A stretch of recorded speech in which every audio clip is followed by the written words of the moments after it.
moi c'est Christian Tonkou du projet Ghostly Music et du concept Ghostly Vocal Coaching. Bienvenue à notre chaîne YouTube. Si tu es nouveau, n'hésite pas à t'abonner et à activer la cloche de notification pour recevoir toutes nos prochaines vidéos. Aujourd'hui donc, nous allons poursuivre avec les bases et aborder la notion de respiration. La semaine passée, nous avons parlé de tessiture. Donc aujourd'hui, vous savez quelle est votre tessiture, c'est-à-dire quels sont les champs que vous pouvez aborder sans risque de te briser la voix. Et si je vous posais la question de savoir, respirons-nous tous de la même façon? Vous me direz, il y en a qui respirent par la bouche et il y en a qui respirent par les narines. C'est bien vrai. Et de plus, certains chanteurs vous diront peut-être que respirer par les narines, c'est ce qu'il y a de mieux à faire. Mais moi, personnellement, je vous conseillerais de respirer par la bouche. Parce que selon moi, vous prenez plus d'air. Et en plus, vous allez ressentir un certain dégagement au niveau de votre gorge et au niveau de votre cavité buccale. En respirant par le nez aussi, on peut avoir les mêmes effets. Donc c'est un sujet véritablement subjectif. Il s'agissait donc là de par où prendre de l'air.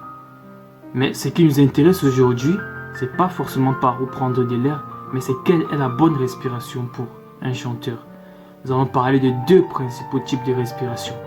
La respiration thoracique supérieure, qui est une respiration véritablement proscrite pour le chanteur, et la respiration abdominale. C'est quoi la respiration thoracique supérieure? Si je vous demande de me prendre une bonne bouffée d'air, qu'est-ce que vous ferez? Vous ferez très certainement ceci. C'est pourtant ce qu'il ne faut surtout pas faire. Parce que quand vous faites ça, vous ressentez les contractions au niveau de votre cou. Donc au lieu d'être dégagé quand vous chantez, vous ne l'êtes vraiment pas.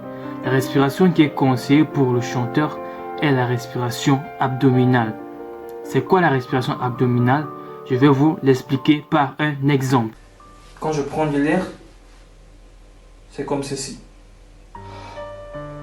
Quand je relâche, je prends de l'air, je relâche.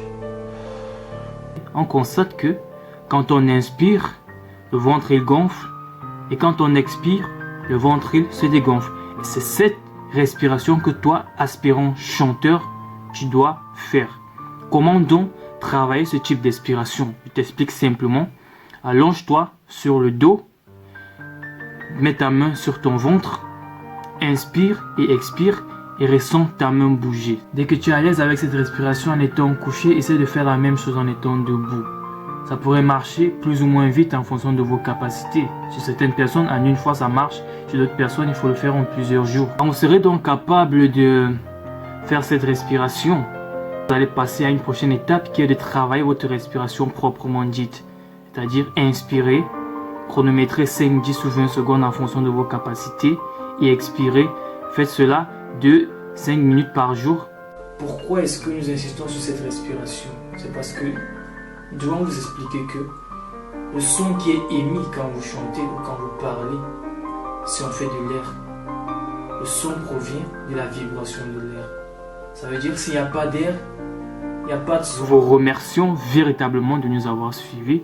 Dans votre temps, si vous avez le temps, allez vous abonner à la page Facebook, allez vous abonner à la page Instagram, abonnez-vous à la page YouTube et suivez Ghostly Music.